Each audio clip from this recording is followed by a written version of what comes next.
Reaction ചെയ്തിട്ടുണ്ടായിരുന്നല്ലോ ഇന്നലെ. അതിനൊരു clip ഉണ്ട് ഈ നമ്മൾ ശ്രദ്ധിക്കാൻ പോയ സാധനം. അതെ, हे प्रभु हे हरि राम कृष्ण जगन्नाथ प्रेमानंद ശ്രദ്ധിക്കാതെ പോയതൊന്നല്ല, ട്രെയിലറും ഇല്ലായിരുന്നു, അല്ലാണ്ട് ഉണ്ടാക്കിയതാണ്. എന്നാലും ഉണ്ടാക്കിയ ആളൊരു മുതൽ കേട്ടോ, സംഭവം ഗംഭീരമായിട്ട്. ഓക്കെ, അപ്പൊ നമുക്ക് എന്തായാലും കിഴി എപ്പിസോഡിലേക്ക് കിടക്കാം. ഇൻട്രോ. ഹായ് ഫ്രണ്ട്സ്, എല്ലാവർക്കും നമസ്കാരം. എന്റർടൈൻമെന്റ് കിഴിയിലേക്ക് എല്ലാവർക്കും സ്വാഗതം. എന്റർടൈൻമെന്റ് കിഴിയുടെ ഈ കിഴി എപ്പിസോഡാണ്. ഒരുപാട് അപ്ഡേറ്റ്സ് കണ്ട് എല്ലാം കിഴിക്കാത്തുണ്ട്. കിഴിയിലേക്ക് പോവാം. ചിരിയിൽ നിന്ന് പുറത്തു വരാൻ ഐറ്റംസ് ഒക്കെ കണ്ടുകൊണ്ടിരുന്നിട്ടുണ്ടെങ്കിൽ എങ്ങനെ ഓർമ്മ വരാനാ മറ്റുള്ള സംഭവങ്ങൾ. ഓക്കെ, ഹെഡ്ഡാ ഫസ്റ്റ് കിഴി. വയ്യായി മാറിയില്ലടാ കുട്ട. ഇല്ലടാ, എങ്ങനെ മാറാ? ഇമാരി ആയിട്ടല്ലേ കാണില്ലേ? കൂടുള്ളൂ ഇതൊക്കെ കണ്ടിട്ടുണ്ടെങ്കിൽ. Okay, get set ബേബേ. നമ്മുടെ ഉണ്ണിമുകുന്ദൻ നായകനാകുന്ന സിനിമയുടെ പൂജ നടന്നിട്ടുണ്ട്. നായികയായിട്ടെത്തുന്നത് നിഖില വിമൽ. ഓക്കെ, സംഭവം വളരെ പ്രതീക്ഷയുള്ളൊരു സിനിമ കേട്ടോ. വിനയ് ഗോവിന്ദാണ് സിനിമ സംവിധാനം ചെയ്യുന്നത്. ഓക്കെ, വരട്ടെ. അടുത്തത് വിവേകാനന്ദൻ വൈറലാണ്. സിനിമയുടെ ഒഫീഷ്യൽ ടീസർ വരുന്നു ഇന്ന് കേട്ടോ, ഇന്ന് 4 മണിക്ക്. ഓക്കെ, പുറത്തുവിടുന്ന ആരൊക്കെ അറിയോ? ഷൈനികം.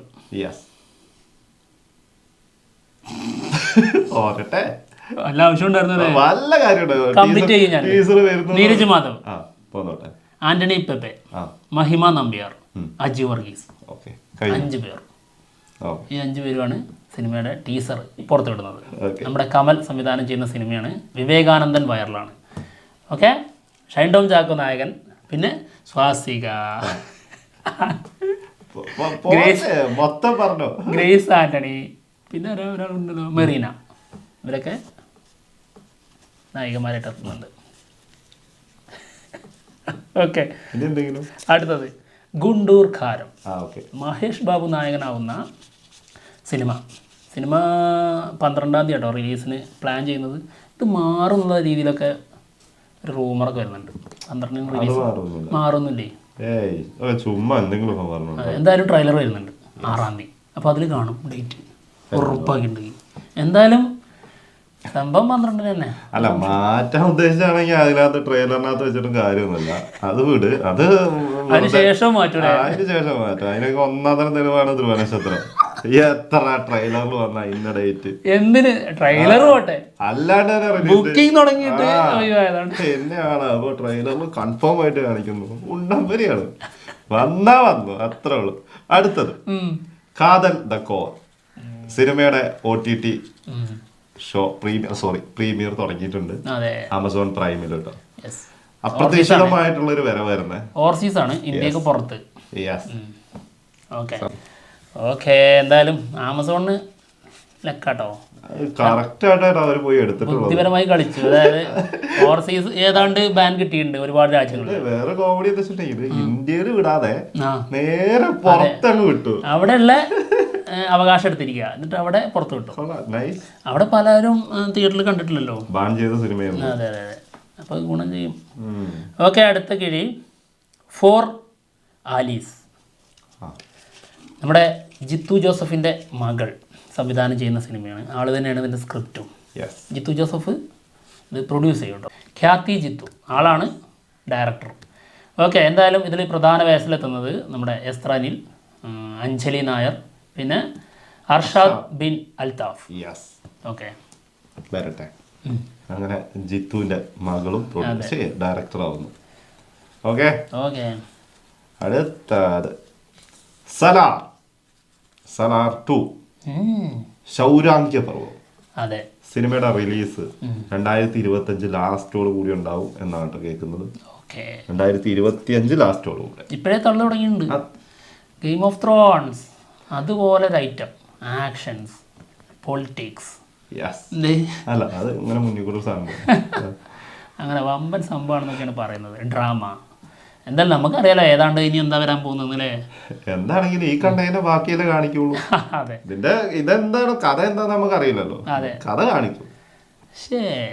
എന്തായാലും പ്രശാന്ത് നീലിനോടുള്ള പ്രതീക്ഷ അങ്ങ് പോയി.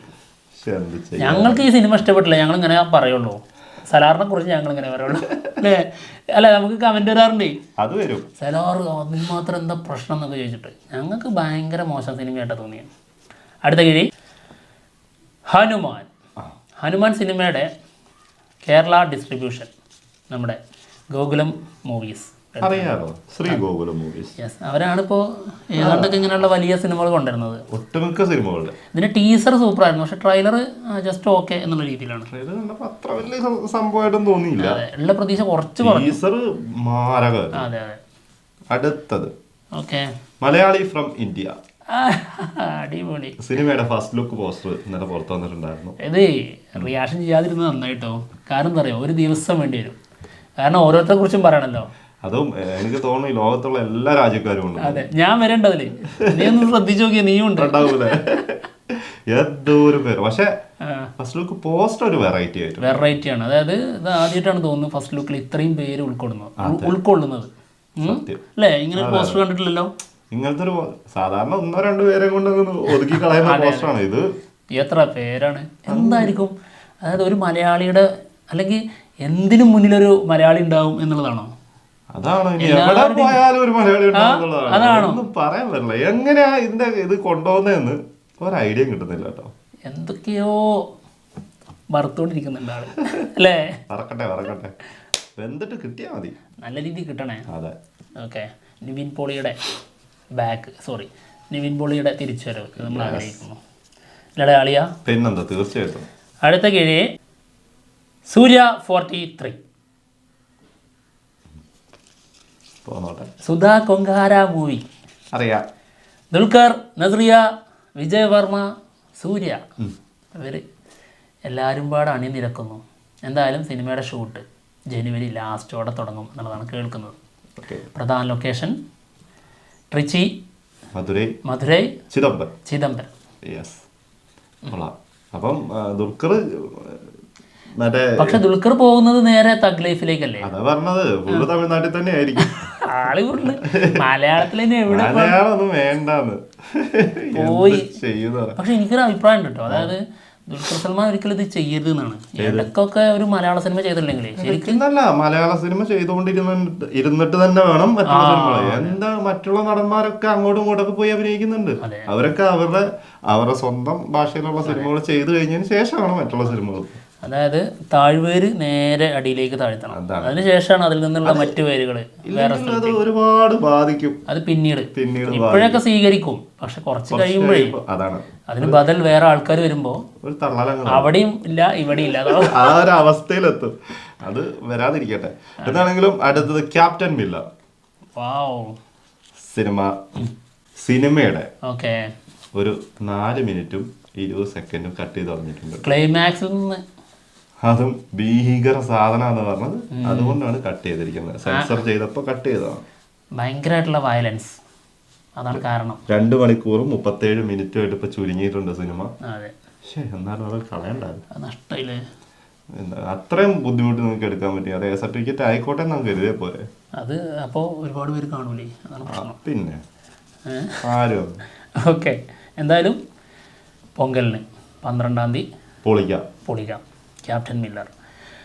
യെസ്, അടുത്ത കിഴി കങ്കുവ. സൂര്യമുത്തിന്റെ കൂടെ ഉണ്ട്.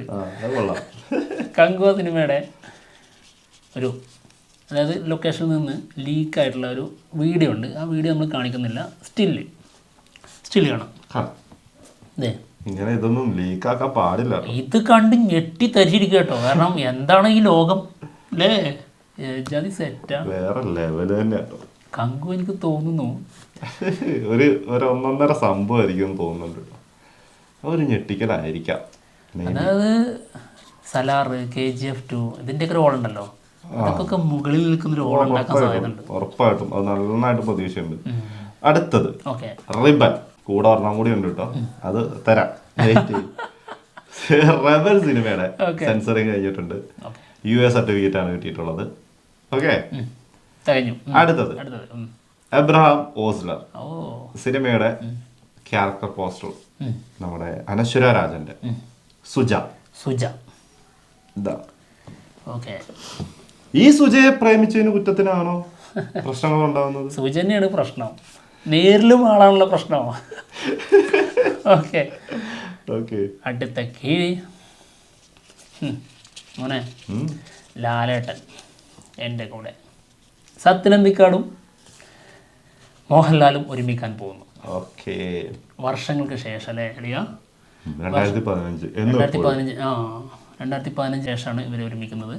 അതായത് മമ്മൂക്കയെ വെച്ചിട്ട് സത്യനന്ദിക്കാട് സിനിമ ചെയ്യാൻ പോകുന്നു എന്നുള്ള ഒരു ന്യൂസ് ഉണ്ടായിരുന്നു. എന്നാൽ മമ്മൂക്ക അല്ല, ലാലേട്ടനാണ് സത്യനന്ദിക്കാടിൻ്റെ അടുത്ത നടൻ. ഓ, എന്ത് തരം സിനിമയായിരിക്കും അവലെ? അതൊരു ഇതാണെന്ന് പറഞ്ഞ എന്താ ഫാമിലി ആ ഇതായിട്ടുള്ള സിനിമയാണ്. ഓ, ഫാമിലിയിലെങ്ങാനും പോസിറ്റീവ് അടിച്ച എന്നാ പിന്നെ തിരിഞ്ഞു നോക്കണ്ടില്ല. അത് സത്യനന്ദിക്കാടിന്റെ സിനിമയും കൂടെ ആണെങ്കിലും നോക്കേണ്ടി വരില്ല. പച്ചപ്പും ഗൃഹാതുരത്വവും എല്ലാം കൂടി ചേർത്ത് വന്ന അതില് ലാലേട്ടനും കൂടി. അല്ല, ലാലേട്ടൻ എന്ന് പറഞ്ഞാൽ തന്നെ ഒരു നൊസ്റ്റാൾജിയ ഫീലാണ് അല്ലേ എല്ലാത്തിനും. അതായത് ആ ചിരിക്കും ആ ഒരു ഓട്ടത്തിനും അതിനൊക്കെ ഒരു നൊസ്റ്റാൾജിയ നമ്മുടെ കുട്ടിക്കാലം നമ്മളെ ഓർമ്മപ്പെടുത്തും പലതും. അടുത്തത് ഗോട്ട്. സാരല്ല, എന്താടാ കങ്കു ഉണ്ടല്ലോ അതിനകത്ത്, സൂര്യ ഫോർട്ടി. അല്ല, അത് അങ്ങനെ ഉദ്ദേശിച്ചല്ലോ. ഞാൻ അങ്ങനെ ഒന്നും ഉദ്ദേശിച്ചിട്ടല്ല. അങ്ങനെ ഉദ്ദേശിക്കുന്നില്ല. ഇല്ല, ഞാൻ അതൊന്നും ഉദ്ദേശിച്ചിട്ടൊന്നുമില്ല. സിനിമയില് നമുക്കറിയാം പാർവതി നായർ എന്താ പറയാ ഒരു ചെറിയ റോളുണ്ട്. ആള് പറഞ്ഞ കാര്യമാണ് ഇതുവരെ ചെയ്തിട്ടുള്ള ക്യാരക്ടർ പോലെ ഒന്നുമല്ല ഈ സിനിമയിലുള്ളത്. ഭയങ്കര ബോൾഡ് ആൻഡ് എന്താ പറയാ എനർജറ്റിക് ഇൻട്രസ്റ്റിംഗ് ക്യാരക്ടർ ആണ് മതിയല്ലോ. ഇതിനകത്ത് എല്ലാരും എനർജറ്റിക് ക്യാരക്ടർ തന്നെയാണെന്ന് എനിക്ക് തോന്നുന്നത്. എനർജി കുറച്ച് കൂടിയെങ്കിലും ഉള്ളൂ, കാരണം എയറിലാണല്ലോ രണ്ടും. സത്യം. ബൈക്ക് എടുത്തു അപ്പോഴും എയറില്. ഓക്കെ. അടുത്ത മഹേഷ് ബാബു. ബൈക്ക് എടുത്തതിനെ കുറിച്ച് അങ്ങനെ പറയരുത് കേട്ടോ. ബൈക്ക് കാറിന്റെ മുകളിൽ കൂടെ പോണെന്ന് പറഞ്ഞത് മറ്റേ ആള് തന്നെ പറഞ്ഞു. അത് ഞാൻ കണ്ടു, ഗ്ലാസിന്റെ മുകളിൽ കൂടി. അതെ, ഗ്ലാസിന്റെ മുകളിൽ, അതായത് കാറിന്റെ മുകളിലൂടെ റൈഡ് ചെയ്ത് പോവല്ലേ, ജമ്പ് ചെയ്ത് പോകും. പക്ഷെ എയറിൽ നിൽക്കുന്ന പോലെ നമുക്ക് ഫീൽ ചെയ്തെന്ന് പറഞ്ഞ. Okay okay. അളിയ, SS രാജമൗലി മഹേഷ് ബാബു ചിത്രം അങ്ങനെ ചുമ്മാ വരില്ല. വരുന്നത് വമ്പം വരവാ, 1000 കോടിയുടെ വരവാണ്. അതായത് ഇന്ത്യയിലെ തന്നെ ആദ്യത്തെ സിനിമയായിരിക്കും 1000 കോടി ബഡ്ജറ്റിൽ. കൽക്കിക്കൊക്കെ എനിക്ക് തോന്നുന്നു എന്തായാലും ഒരു 400 കോടിനുള്ളിൽ ഉണ്ടാവുള്ളൂ. അതൊന്നുമല്ല, 400-ന്റെ ഒക്കെ മുകളിലുണ്ട്.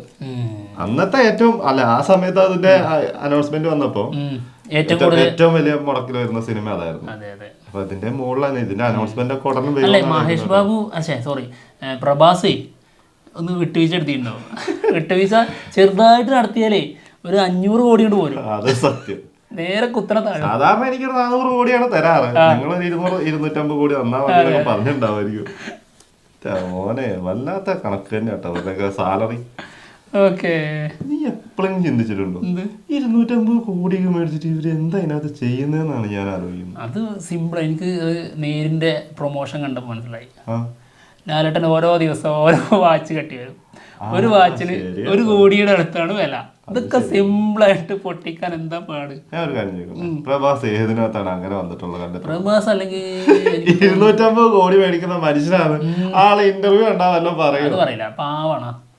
അത്ര സിമ്പിളായിട്ട് സിമ്പിൾ ഡ്രസ്സിൽ ഹവായി ചെരുപ്പ് കിട്ട വരിക. അങ്ങനെ വരുന്നവരാ ഇതൊക്കെ എവിടെയായിരിക്കും? അടുത്തത് ദിലീപ് 149 സിനിമയുടെ റിലീസ് ഏപ്രിലേക്ക് പ്ലാൻ ചെയ്യുന്നതെന്നാണ് കേൾക്കുന്നത് കേട്ടോ. അത് ഏപ്രിലേക്കോ? യെസ്. ഏപ്രിൽ നമ്മുടെ സെലിബ്രേഷന്റെ ടൈം അല്ലടാ. അതാണ് വിഷു, പെരുന്നാള്, ഈസ്റ്റർ ഇതെല്ലാം ഒരുമിച്ച് വരുന്ന സമയമാണ്. ആ ഒരു മാസം സിനിമകൾ എല്ലാ സിനിമയും ഒരുമിച്ച് വരുന്നത് വെക്കേഷൻ ടൈം. അപ്പൊ പിന്നെ എന്നോട് ചോദിച്ചില്ലേ പ്രഭാസിന്റെ കാര്യം? അല്ല, റിക്വസ്റ്റ് അയച്ചാലോ? കേരളത്തിൽ കുറച്ച് തിയേറ്ററിന്റെ ആവശ്യമുണ്ട്, കാരണം ഒരുപാട് സിനിമ ഒരുമിച്ച് വരുന്നുണ്ട്. ശരി, ഒരു 10-25 തിയേറ്റർ പണിയാൻ പറ്റുമെന്ന് ഇതൊക്കെ പണിതിട്ട് വല്ലോ കിട്ടും കൂടെ വേണ്ടേ തിയേറ്ററിൽ? അതൊക്കെ അങ്ങനെ പോയിക്കോളുന്നു. അല്ലെങ്കിൽ ഞാൻ അത് കളയുന്നുണ്ട്. എന്റെ സിനിമ അവിടെ ഓടുന്നില്ല. ആള് പറയുന്നുണ്ട് ഞാൻ 200 കോടി മേടിക്കുന്നുണ്ട്, ഞാൻ 100 കോടി ഇതിന്റെ മേക്കപ്പിനും പരിപാടിക്കും വേണ്ടിയിട്ടാണ്, ഏത് ക്യാരക്ടറാണ് അതിന് വേണ്ടിട്ട് പോകുന്നത്. എന്താണെങ്കിലും നമ്മൾ പറഞ്ഞുകൊണ്ടിരുന്ന ദിലീപ് 149 സിനിമ, വിനീത് കുമാറാണ് സിനിമ ഡയറക്ട് ചെയ്യുന്നത്. ഇതൊക്കെ അതിന്റെ ഇടയിൽ കൂടി നടക്കുന്നുണ്ട് കേട്ടോ. വേറെ അപ്ഡേഷനും കാര്യങ്ങളൊന്നും വന്നില്ലായിരുന്നു. എന്തായാലും ഏപ്രിലേക്ക് റിലീസ് പ്ലാനിങ് നടക്കുന്നു, വരട്ടെ. അപ്പൊ എന്തായാലും കീഴ് എപ്പിസോഡ് കൊടുത്തിരിക്കുകയാണ്. മറ്റുള്ള വിശേഷങ്ങളുമായിട്ട് ഉടനെ വരാം. ബൈ.